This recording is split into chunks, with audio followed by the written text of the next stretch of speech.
Today, I want to tell you a story where the good guy begs for help while the bad guy gets a red carpet welcome.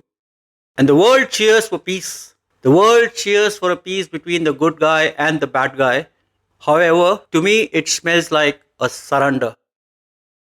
This is a tragic story where Ukraine's leader, Mr. Volodymyr Zelenskyy, pleads to save his country. But the big powers like the United States backing the bad guy, Russia, they make deal behind the good guy's back. And then they force and they bring in the good guy to be nothing else but to be a fall guy. Yes, Ukraine is the fall guy of this USA, Russia, and Ukraine triangle. It's a world where International Criminal Court calls Russia's Vladimir Putin a criminal. Yet he is treated like a king, while Ukraine, it scrambles for crumbs. Now here's the irony that makes me sad and agitated at the same time. The world calls this diplomacy, but I call it just a fancy game where the strongest in the brawl wins, and the one being actually hurt and crying for justice is told to smile or lose everything. Imagine a schoolyard where one kid, Ukraine, is being bullied by a bigger kid, Russia. Ukraine's leader, Mr. Volodymyr Zelenskyy, keeps asking for help from the popular kid, the United States, led by Mr. Donald Trump. Mr. Donald Trump, in his second term, has taken over, forgetting everything that US ever stood for, with a total disregard for commitments made by the outgoing government. Now, instead of helping fairly, the US sometimes they talk to Russia behind Ukraine's back, using Ukraine as a pawn to boost its own bargaining power with Russia, Europe, and surprisingly, and I would rather say shockingly, even India. All at the same time and at the cost of Ukrainian children. Ironical and despicable, isn't it? Even worse, Russia's leader, Mr. Vladimir Putin, is called a bad guy by an important world court, the International Criminal Court. But he still gets treated like a VIP. He gets treated like a VIP in the US of A, in the land of US of A, which upholds itself as the custodian of democratic values and democracies across the globe. The same US of A that holds itself as the custodian of human rights for all the people across the globe, including the children. This story is about how Mr. Zelenskyy has to beg for help, why Ukraine can't win its fight with just other people's support, and how countries like Europe and the US help Ukraine for their own reasons. This story is also about a lesson that the nations must learn. Keeping your sovereignty with the help of third parties is simply a mirage. And that mirage will break one day or the other. And that's exactly what is happening with Ukraine as we speak today on the 18th of August 2025. I know it's not fair, and it shows that in the world, the strongest kids often make the rules. And these powerful countries, like the strongest kids, they only step in when they can gain the most for themselves from the fight.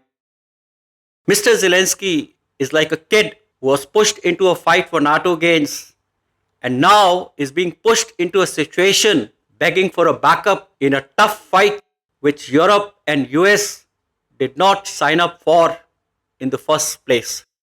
Since Russia took over Crimea in 2014, Mr. Zelenskyy had to repeatedly beg for things like money, weapons, and support.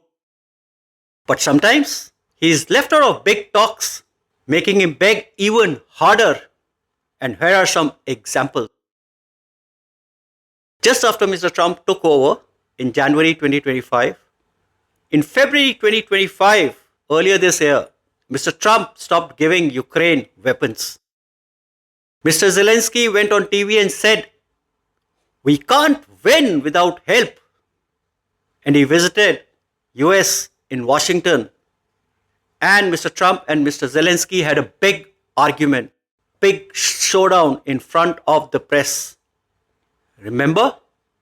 You don't hold the cards. Mr. Trump said Ukraine was doing bad things and should give up some land to Russia. So much so for standing up for sovereignty of a nation against an invader. Mr. Zelensky didn't want to, but he had to say nice things like, I will work with you to keep Mr. Trump happy. People online said Mr. Zelensky was begging because he had no other choice. During the same visit in February, Mr. Trump offered a deal for Ukraine's minerals. But as expected, it helped the American companies more than it helped Ukraine. Mr. Zelensky was told to sign it fast or lose support. Mr. Zelensky got mad and said no at first, but later he had to reconsider his stance and beg for aid. He had to beg because his country was fighting a war of survival, a war of attrition, a war which initially started to protect the extension of NATO influence towards Russia. And then Mr. Trump took over and he flipped the stakes. This shows how Mr. Zelensky has been pushed to agree to things he doesn't like, and such things are not in favor of Ukrainian interests. Let's fast forward to August 15, 2025. Mr. Trump met Putin in Alaska to talk about stopping the war. But he didn't invite Mr. Zelensky. Whereas what was being discussed, it was Ukraine. So it's like two big bosses. They sit together and decide the fate of the weakling. Mr. Putin spoke a lot after 3 hours meeting between Mr. Putin and Mr. Trump. Mr. Putin spoke like he won, while Mr. Trump said almost nothing at all. As expected, Mr. Zelensky got upset saying, please don't talk about Ukraine without involving Ukraine. And he had to literally ask to be included later. Come 18th of August 2025, yesterday, Mr. Zelensky went to the White House with leaders from Europe, France, Germany, and the UK. And this time, he was super nice to Mr. Trump, saying, thank you for trying to help. He asked for weapons and safety promises, like a deal to buy Ukraine's drones. People said he sounded desperate because Ukraine needs America to help and keep Ukraine fighting. Mr. Zelensky keeps begging because Ukraine is stuck. He wants to protect his country, but the big countries like the US and Russia, they make deals without him, leaving Mr. Zelensky with little choice. Now here is where it gets unfair. An important court called the International Criminal Court said in 2023 that Mr. Putin is a war criminal for taking Ukrainian kids away. But when Mr. Putin went to Alaska, the US welcomed him like a superstar, even walking on a red carpet. Meanwhile, Mr. Zelensky, whose country is being hurt, has to beg for help.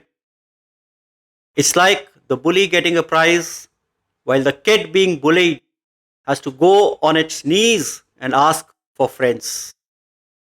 And I wouldn't say ask, I would say rather beg for friends. It gets weirder. The US punishes another country, India, for talking to Russia, even though India and the US do not follow the ICC rules. Both are part of another court, the ICJ, but it doesn't matter here because it's about country fights and not people like Putin. So why does the US treat Mr. Putin nicely but get mad at India? It's not fair, and it makes people question if the US really cares about what's right. Let us ask ourselves a deep question that will take us back to the annals of the history. Did any country ever win a war just with the help from others? The answer is no. Help can make a difference, but a country needs its own strength to win a war. A country needs its own military, economic strength to win a war or even to sustain in a war. Your partners could help you to prop up, but do not ever get into a war with 100% trust on your partners to stand by you.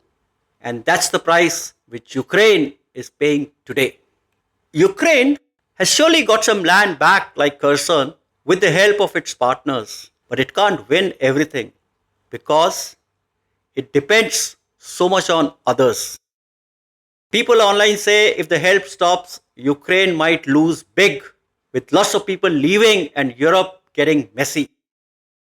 Ukraine needs its own strength, but right now it's sinking. It's stuck asking for more and more. Europe and NATO, which includes countries like UK, Germany, and France, they gave Ukraine weapons and money, but they are not just being nice. Europe and NATO have their own reasons. The top reason being keeping Russia away. If Russia wins, it might try to attack other countries like Poland or the Baltic. Europe gives Ukraine help to stop Russia from getting too strong and too close to Europe. Other business benefits. Europe wants Ukraine factories to make weapons with them, which helps their companies make money. The UK, after leaving the EU, wants to show it's still important by helping Ukraine. Other countries want to look good too. Last but not the least, if Ukraine loses, lots of people might run to Europe, causing trouble. And the European leaders, they want to avoid it. On August 18, European leaders like France's Mr. Emmanuel Macron and Germany's Mr. Friedrich Merz met with Mr. Zelenskyy and Mr. Trump. They pushed for safety promises for Ukraine, like NATO protection, but they also want a quick deal to keep the country safe. They are helping Ukraine for the optics, but let me tell you, they are all mostly there to protect themselves. Now the question is, what happens to Ukraine now? After the Alaska summit didn't make a deal and Mr. Zelensky's nice words in Washington, I think there is a good chance that today, 19th August 2025, Mr. Trump and Mr. Zelenskyy will announce a plan to give Ukraine some money and weapons. This helps Ukraine keep fighting, but it's not enough to win. Mr. Trump wants to look like a hero, maybe even win a big peace prize. So he's talking about a meeting with Mr. Zelenskyy and Mr. Putin soon, maybe in September. But Mr. Putin, who's winning on the battlefield, might not agree unless he gets what he wants. And what he wants is keeping parts of Ukraine. Mr. Zelensky's begging shows he's in a tough spot. Europe's help and NATO's promises are important, but they're looking out for themselves. The US treating Mr. Putin nicely while punishing India shows the world cares more about power than fairness.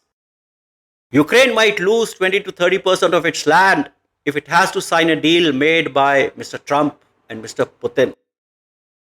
And sadly, Europe, not backed by USA, is a toothless tiger.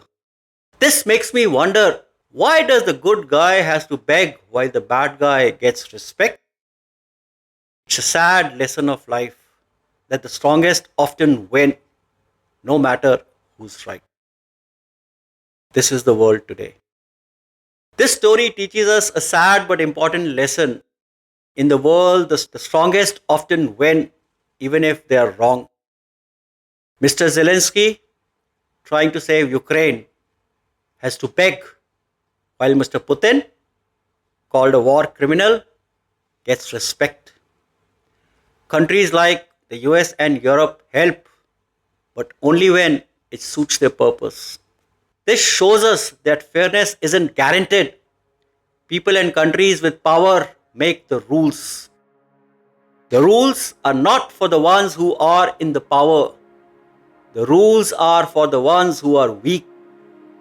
The rules are for the ones who are the needy. The rules are for the ones who are at the bottom of the ladder.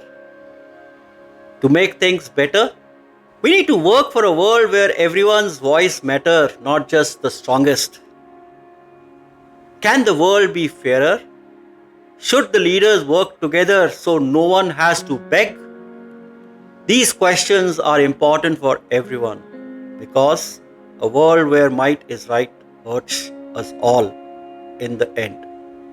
A world where might is right will cause the rebirth of another Hitler, as were the lessons after the Treaty of Versailles, and that gave Hitler the rise. Sadly, the world is going towards the same narrow nationalism where a Hitler might be reborn, and that's what I'm worried about. Until then, kids like Ukraine will keep begging, and that's not how a fair playground should work. Bye bye and take care.